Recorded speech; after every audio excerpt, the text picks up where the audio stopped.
La retrospectiva, una oportunidad para crecer en equipo. Bienvenidos a Líderes Agilistas, donde ser rápido no significa correr en círculos. Para líderes y emprendedores que avanzan con agilidad sin tropezar en el intento. Hola, ¿qué tal? Bienvenidos a este nuevo episodio de Líderes Agilistas. Y el día de hoy traemos de nuevo un tema muy emocionante, que es el tema de la mejora continua. ¿Qué hay detrás de una retrospectiva? Mi nombre es Vladimir Contreras y hoy me acompaña Bernabé. Hola, ¿qué tal? Bueno, bienvenidos a todos. Y si esta es primera vez que nos escuchas, te invitamos a ir a Líderes Agilistas, donde están todos nuestros episodios. Ok, bueno, antes de comenzar a dar conceptos o a explicar en qué consiste esto de la retrospectiva, yo voy a traer aquí una anécdota personal. Y lo voy a traer porque lo escuché en un video de una conferencia de Stephen Covey, que es el autor del libro muy famoso de los 7 hábitos de la gente altamente efectiva. Y él dice, en la frase, está hablando un poco de las prioridades, pero en fin dice, estoy tan ocupado manejando que no tengo tiempo de echar gasolina. Y cuando yo escuché eso, yo dije, me vi reflejada. Me vi reflejada porque pues a mí me pasa eso y a veces, bueno, después que escuché la frase y me vi reflejada, trato de que no me suceda. Pero como tengo varias actividades, entonces estoy manejando y veo que ya se está acercando a esa parte rojita que te dice, mira, ya tienes que hacerlo. Digo, no, porque tengo que llegar a tal sitio, tengo que hacer esto.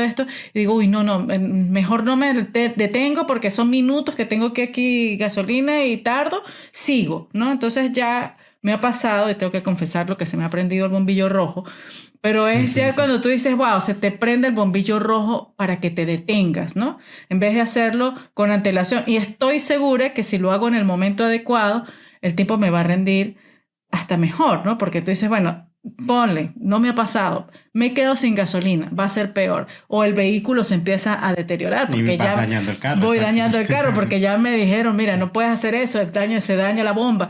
Pero entonces a veces nos pasa eso en nuestra vida, ¿no? Nos pasa que por estar apurado en el día a día o en la producción, no te detienes a hacer cosas importantes por atender lo urgente, ¿no? Entonces pasa, lo digo porque me pasa y a veces hasta perdemos más tiempo cuando no nos detenemos. De eso se trata la retrospectiva. Se trata de un concepto que también viene de Stephen Covey, que es afilar el hacha. Haciendo el cuento muy rápido, son 2 leñadores que están tratando de cortar una gran cantidad de maderas o de árboles en un periodo de tiempo, y uno se detiene cada tanto y el otro parece darle con todo, ¿no? Y al final aquel que iba cortando y cortando dice, gané, porque aquel se detiene a descansar y yo nunca me detengo. Y resulta que al final de la competencia el que se detuvo cortó más árboles. ¿Por qué? Porque se detuvo un momento a sacarle más filo a su hacha y por lo tanto era mucho más efectivo. No se trata de ir con toda la fuerza a hacer. Se trata de hacerlo de manera inteligente, de manera efectiva. Y la retrospectiva, que es lo que vamos a hablar hoy, es justamente ese rito que se hace cada tanto tiempo para afilar el hacha. Voy a traer un poco al cuento la historia que hiciste del leñador. Y voy a traer ese espacio donde mencionas que el leñador cada tiempo se detenía, ¿no? Cada cierto tiempo. Él tendría su estándar para decir, mira, cada 10 árboles me detengo para afilar el hacha porque ya conoce que su hacha pues corta 10 árboles efectivamente. Me detengo, filo y continúo. Entonces él tenía pues en este caso su cantidad de árboles, metros cuadrados, quizás como lo quieran ver.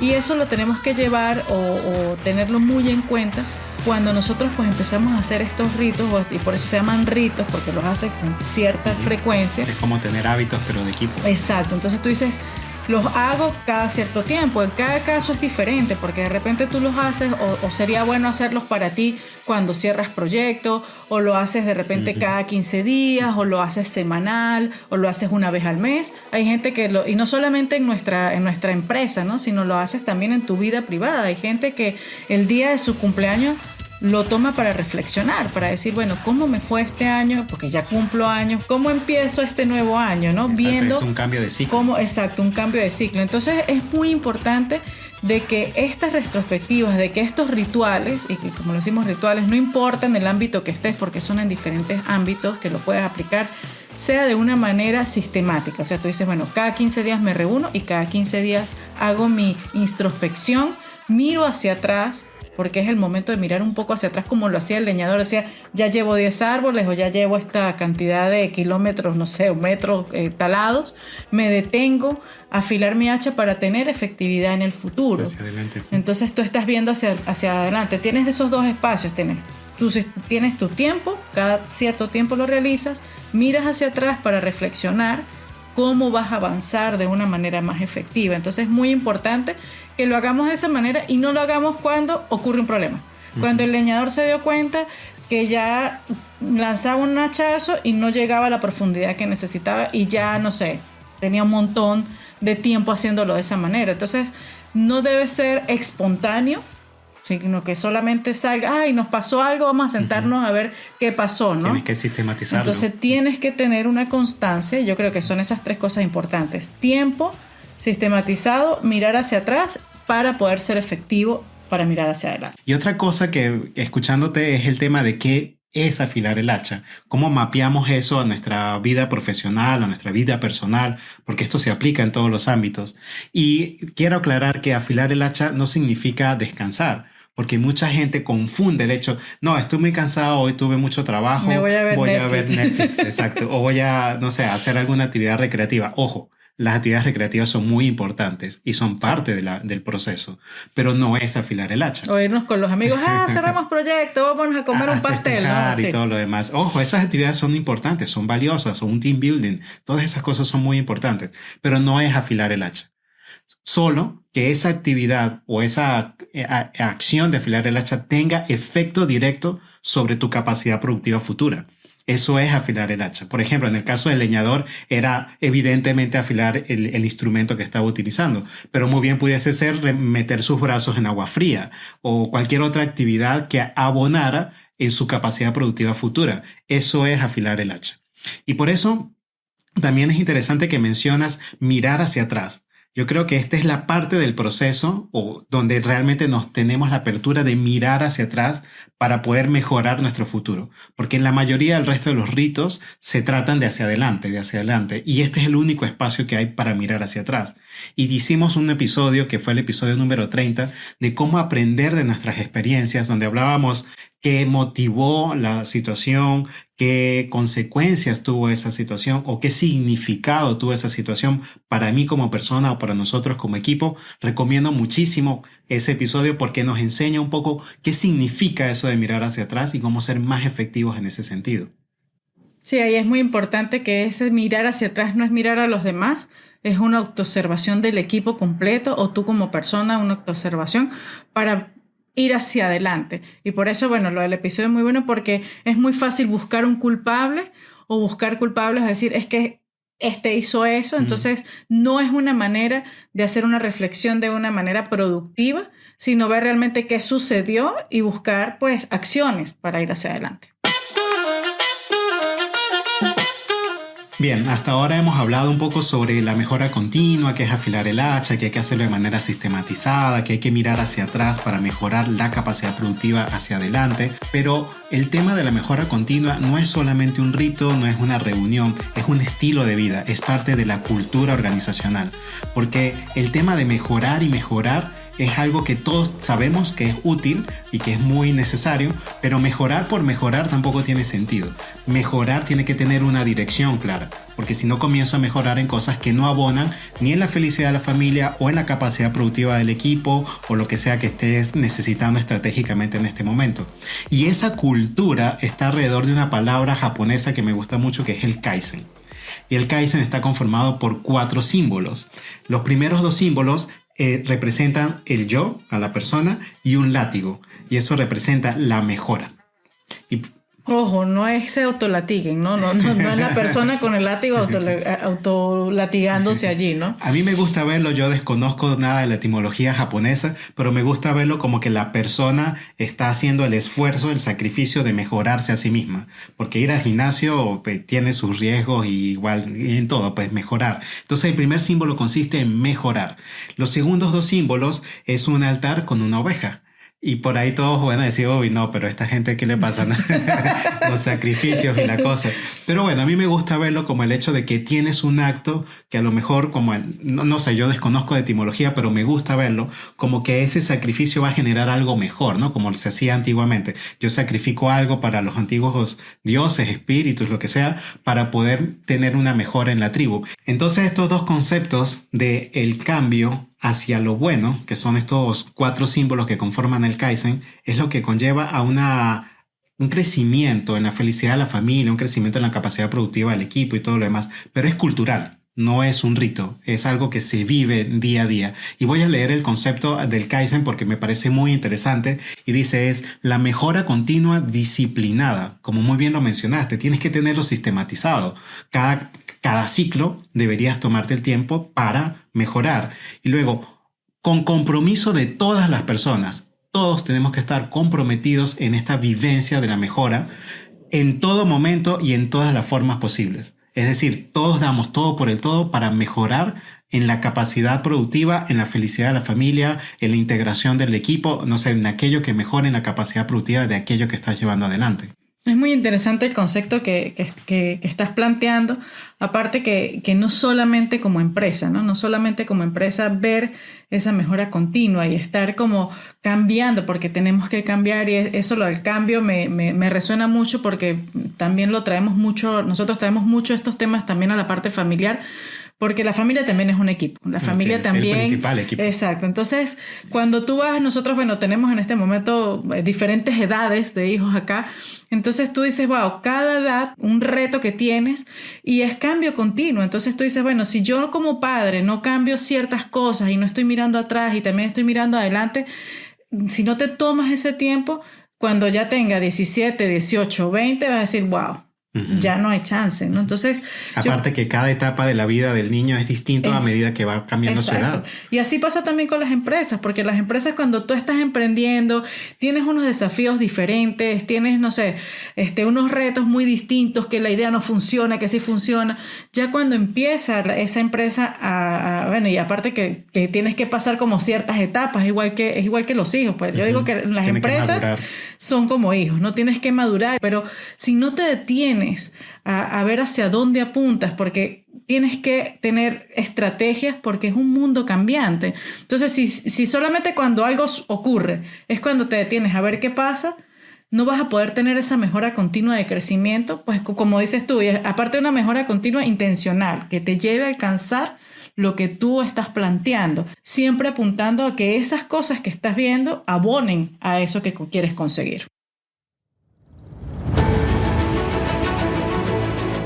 Muy bien, hasta ahora hemos visto varias cosas alrededor de la retrospectiva y este tema de detenerse a cada final de ciclo para mirar qué sucedió en el ciclo y mejorar o crear estrategias para mejorar la capacidad productiva del siguiente ciclo o mejorar, no sé, la felicidad de la familia el siguiente año o lo que sea que estés generando alrededor de la retrospectiva, y que todo esto es una cultura, la cultura del Kaizen, es decir, la mejora continua que involucra a todos de manera disciplinada para encontrar mejoras de cualquier forma. Pero antes de continuar sobre los 4 pasos para tener una retrospectiva exitosa, quiero recordarte que puedes ir a lideresagilistas.com y descargar la hoja de discusión para que puedas discutir estos temas o los puedas reflexionar personalmente o con tu equipo, y aparte vamos a dejar descrito cada uno de los pasos para ejecutar una retrospectiva eficiente. Bueno, mencionaste que son 4 pasos. Ahora, ¿cuáles son esos pasos? ¿Cuál es ese primer paso que tenemos que dar? Mira, el primer paso para tener una buena retrospectiva es tener claro el problema, porque una mejora sin dirección no tiene sentido. Entonces, lo primero que tienes que abordar es tener claridad en el problema que vas a ejecutar. Ay, ¿qué pasa si de repente yo soy un líder y digo, bueno, yo veo todo bien, vamos viento en popa, estamos haciendo check, yo no tengo ningún problema, no hago retrospectiva? Mira, si en el equipo hay personas involucradas, si estás trabajando con gente real o en tu familia, si no estás tú solo allí, lo más probable es que hayan problemas, porque es la naturaleza de los seres humanos.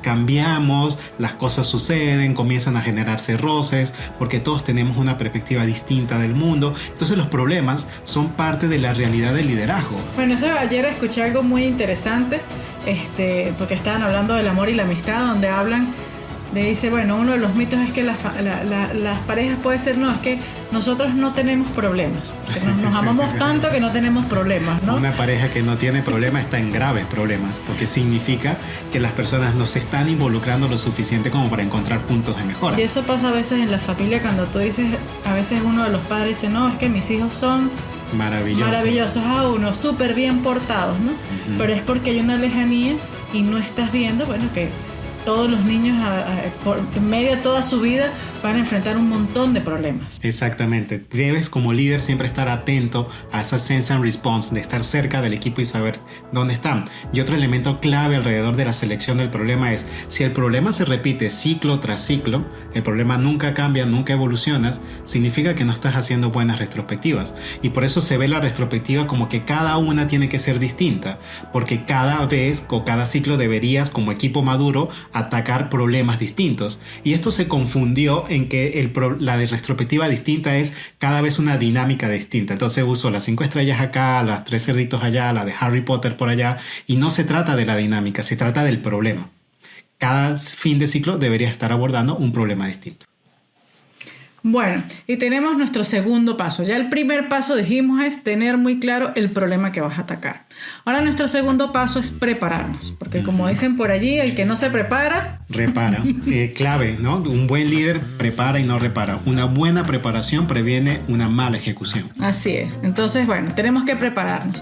¿Qué cosas importantes tenemos que tomar en cuenta en nuestra preparación? Lo primero es, como sabemos, si tenemos claro el problema, pues ya sabemos de repente qué cosas vamos a ir atacando. Si uno de estos problemas que tienes está involucrado uno de los miembros del equipo, pues tienes que hablar con él antes de ir a la dinámica, antes de ir a la retrospectiva. Es muy importante porque no puedes exponer el problema donde una persona está involucrada directamente. Entonces tienes que investigar realmente qué es lo que está sucediendo allí. En privado. En privado, por supuesto, porque pues, imagínate, llega la persona y le dicen algo delante, no está adecuado. Atacada. Exacto, no es adecuado. Ve con esta persona, aclara bien, porque a lo mejor son diferentes cuestiones que lo están afectando para que realmente a lo mejor no consiga los objetivos que está encontrando. Entonces es importante, ve con esta persona, habla inicialmente, aclara para que tú también tengas claro cómo atacar el problema. Lo otro que tienes que preparar, como dicen por ahí, lo que no se mide no se puede mejorar. Hay una radical que dice lo que no se mide no existe. Entonces es muy importante que las métricas que tú lleves, que los indicadores que lleves para lograr esos objetivos, pues los tengas claros, los tengas siempre presentes y prepares lo que vas a mostrar, prepares cuáles son los indicadores que te van a ayudar a conseguir la solución a los problemas que estás enfrentando. Lo interesante de los indicadores es que te lleva a analizar hechos, no opiniones. Exacto, porque tú no llegas y dices, es que a mí me parece que no estamos logrando las cosas. O sea, no es que me parece o yo opino o no. Estos números nos están diciendo que no estamos alcanzando. Son hechos reales que nos indican valga la redundancia, los indicadores o los KPI que llevas en tu empresa. Entonces, prepárate muy bien porque es importante llevar ya tus indicadores, masticado el problema y por supuesto pues ten clara cuál es la dinámica que vas a usar, porque eso también apoya según el problema que traes. Tú dices, bueno, dependiendo si voy a mejorar algo que estoy ya aplicando o si vamos a buscar algunas soluciones, es importante que tengas qué dinámica vas a utilizar. Muy bien, hasta ahora hemos hablado de 2 de 4 pasos. El primero es selecciona el problema, luego prepárate, muy importante. Y el tercer paso es la ejecución. ¿Cómo llevamos una buena ejecución? Bueno, ya aquí estamos manos a la obra, decirlo así, ¿no? Es importante, yo creo que cuando ya estás allí, el primer paso antes de mostrar métricas, antes de cualquier cosa, es aclarar, y eso por supuesto no se hace de la noche a la mañana, es que es un ambiente seguro. Es un ambiente psicológica del equipo. Exacto, es un ambiente de confianza donde las personas se sientan libres y no solamente pensar que ya está, no, es importante mencionarlo porque lo siembras en las cabezas de las personas que están allí. O sea, te estás diciendo, mira, esto es un lugar seguro, este es un lugar de confianza donde se puede expresar mente libre las opiniones con respeto hacia los demás. Y mencionas cuáles son como esas reglas o esos, vamos a decir, reglas que a lo mejor la gente lo supone, pero es importante mencionar que es un ambiente seguro. Ese es el primer paso. Y ya después, bueno, dice si vamos a la carnita, dice, bueno, a la acción. Bueno, lo primero que tienes que hacer es, como hemos dicho, mirar hacia atrás, ¿sí? Ver ese ciclo que acabas de cerrar y ver qué sucedió. ¿Qué pasó el día 1, el día 2? Hacer como una historia de qué sucedió para ver en qué momento surgió el problema o cómo se fue desarrollando el problema que estás tratando de atacar. Es muy importante la primera parte de mirar hacia atrás. Y es muy importante luego que tú haces toda esa visualización hacia atrás, empiezas a identificar qué estrategias vamos a tomar, qué acciones para poder resolver esos problemas que vimos. Hay algo que sucede en las retrospectivas en esta fase cuando estás identificando estrategias que la gente se centra en el problema. Voy a poner un caso muy tonto. Se acaba el café todos los días y colocan una tarjetita, es que el café se acaba todos los días. ¿Cómo evitamos eso? Fíjate, para evitar eso, porque si no la gente lo que va a pensar solamente en los problemas, es colocar o comenzar a colocar mi problema o mi queja o mi idea en cómo podríamos. ¿Sí? En la redacción, siempre redactarlo cómo podemos, porque eso lleva la mentalidad de la persona del problema a la solución.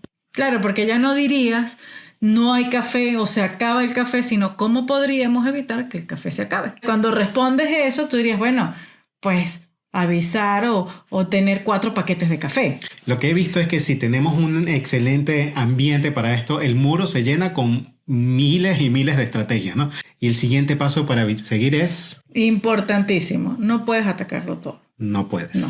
Tienes que elegir uno solo. Aunque te parezca súper importante todos, tienes que elegir una sola acción. Un solo punto de mejora. Para mejorar, exacto. Hay diferentes formas de priorizar. Ahí tú eliges en qué forma puedes priorizar, pero es muy importante que elijas un solo punto de mejora. De hecho, tenemos un episodio que habla sobre esto, que es Selecciona tu conejo. Es el episodio 22. Si no lo has escuchado, te recomiendo que vayas a seleccionarlo. Y parte de esta priorización, ten en cuenta que va en base al problema que estuviste abordando. Porque tomar una decisión estratégica de mejora sin dirección no tiene sentido. Ya lo hemos mencionado varias veces. Bien, entonces hasta ahora hemos tenido como primer paso selecciona el problema, el segundo paso prepárate, la ejecución con todos estos elementos que acabas de mencionar, y yo diría que el cuarto paso, y para mí yo siento que es el que genera una gran diferencia de qué es una buena retrospectiva y qué no es una buena retrospectiva, es da seguimiento a la estrategia que seleccionaste. Porque si no le das seguimiento, si esa estrategia no se ejecuta, nada de esto tiene sentido. Mejor ni hagas la retrospectiva si no te aseguras como líder, como equipo, de que esa estrategia en efecto se lleve a cabo. Ahí importante voy a decir, porque voy a atar un punto con otro. Fíjense que si no se hace un buen seguimiento, pasa o vamos al ciclo del primer paso. Cuando tú dices, mi problema se repite, es porque esas acciones que dijiste que ibas a hacer, no las hiciste y no hiciste un seguimiento que se ejecutara. Entonces, vuelves a un ciclo que llegas a la retrospectiva con el mismo problema. Con el mismo problema siempre y no mejoras. Y esto lo que causa es que el equipo no le genere valor a esta dinámica y no la termina haciendo, no se vincula, no participa, porque no se lleva a cabo los resultados que se buscan con esta dinámica como tal. Entonces, mucha gente ve la retrospectiva como la última actividad de un ciclo. De hecho, en Scrum está vista como la última actividad del sprint, que es, digamos, el ciclo que normalmente dura 2 semanas o un mes, dependiendo de tu negocio, de tu empresa. Pero a mí me encanta verlo como la primera actividad del siguiente ciclo. ¿Por qué? Porque si la siguiente actividad o la primera actividad de tu ciclo es planificar, ¿qué voy a hacer durante este ciclo? Pero no puedo entrar a planificar si no me traigo la estrategia de mejora del ciclo anterior. Claro, porque tienes que abrir espacio para esas acciones que tienes que hacer en esa planificación. Y de hecho, tienes que asegurarte de asignar tiempo, recursos, espacios para que ese punto de mejora se haga realidad, porque si no, no tiene sentido. Te estás engañando como equipo, como persona, como familia, de que estás mejorando porque lo estás discutiendo, pero acuérdate que querer no es hacer. Tienes que hacerlo realidad. Tienes que asegurarte que ese punto de mejora acordada entre todo el equipo, en efecto, se lleve a cabo. Bueno, y ya para cerrar este episodio, y como se darán cuenta, nos apasiona mucho y creo que nos extendimos un poco más, porque realmente es un rito que nosotros practicamos en nuestra empresa y es algo que hemos visto cómo funciona de manera adecuada. Y por supuesto tuvimos muchos ensayos y errores, no fue que llegamos y nos funcionó a la primera, pero es ver el resultado y ver cómo el equipo se hace parte de, ver cómo el equipo se siente libre, hasta decir, es que yo siento que a veces, no sé, hablar de una manera muy espontánea, sin miedo a ser juzgado, eso como que, bueno, a mí en lo personal me emociona mucho en ver eso, ¿no? De hecho, una de las enseñanzas de liderazgo es precisamente esa. Normalmente en empresas muy tradicionales, rígidas, viene el líder con un listado de actividades. Y hay que hacer esto, y hay que hacer esto, y tú vas a hacer esto, y tú el otro, y todo. Y el equipo no se vincula con ese tipo de asignaciones, porque tú solamente puedes vincularte con acciones en las cuales participas en la creación. Entonces, lo lindo de la retrospectiva es que la participación de todos hace que todos se hagan parte de la solución que se está planteando y hay un verdadero compromiso de mejora, y eso viene en la forma como se ejecuta el rito, en escuchar las voces, en saber la opinión de todos, priorizar entre todos, porque así hacemos realidad que esas mejoras se ejecuten, y sobre todo en un ambiente de confianza, en un ambiente seguro para todo el equipo. Es muy importante, y no solamente en un equipo de trabajo, eso pasa y pasa muchísimo en las familias. Si los hijos no se sienten en un ambiente seguro, donde pueden expresar, donde un día dicen algo que a lo mejor al papá no le parece adecuado y lo que hace es llamarle la atención y regañarlo, o molestarse, sí. Ese niño jamás va a poder expresar de manera tranquila y con confianza hacia sus padres cuando tenga una situación importante que tratar. Entonces, lo mismo que pasa con nuestros hijos en casa, pasa con nuestros compañeros, y si tú eres un líder que lleva un equipo, es muy importante que ese sea un espacio de respeto y de apertura a escucha, para que esto pues tenga a la final, como dices, se sienten parte de, y cuando ya van a ejecutar las acciones, pues también todos son parte de, porque son las soluciones que son para nosotros mismos, que nosotros mismos planteamos. Bueno, para poder expandir este tema en otro espacio, si te encanta el tema de la agilidad, escríbenos en Líderes Agilistas, porque tenemos masterclasses preparadas en la mayoría de los ritos de Scrum, de la agilidad. La retrospectiva es uno de ellos. Déjanos un comentario, escríbenos por privado, escribe en la plataforma donde nos escuchas, que con muchísimo gusto nos vamos a contactarte y te vamos a dar acceso a este tipo de recursos para que hagas un cambio en tu entorno. Pero antes de cerrar, quiero dejar un par de preguntas reflexivas, y es: ¿cuándo fue la última vez que tuviste una retrospectiva contigo mismo? ¿En qué momento te sentaste a analizar el pasado y afilaste esa hacha para mejorar tu producción, tu felicidad en las venideras días hacia adelante? ¿O cuándo fue la última vez que lo hiciste con tu familia, con tu pareja? O mejor aún, en un equipo de trabajo, probablemente las retrospectivas sean parte del modelo de gestión y probablemente lo hagan, pero ¿qué tan efectivas fueron? En realidad, generaron mejora continua. Si esto queda en el aire, recuerda que en la hoja de discusión tenemos elementos de reflexión sobre esto. Descárgalas en las notas del programa y nos vemos en un próximo episodio.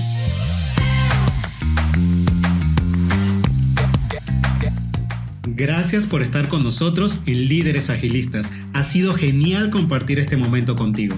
Y no olvides visitar lideresagilistas.com para descargar la hoja del programa. Y si tienes algo que decirnos, estamos aquí para escucharte. Deja tus comentarios o preguntas. Y si este episodio te pareció útil, compártelo. Seguro que conoces a alguien que lo va a valorar tanto como tú. Nos vemos en nuestro próximo episodio. Sigamos juntos construyendo este camino de agilidad y liderazgo.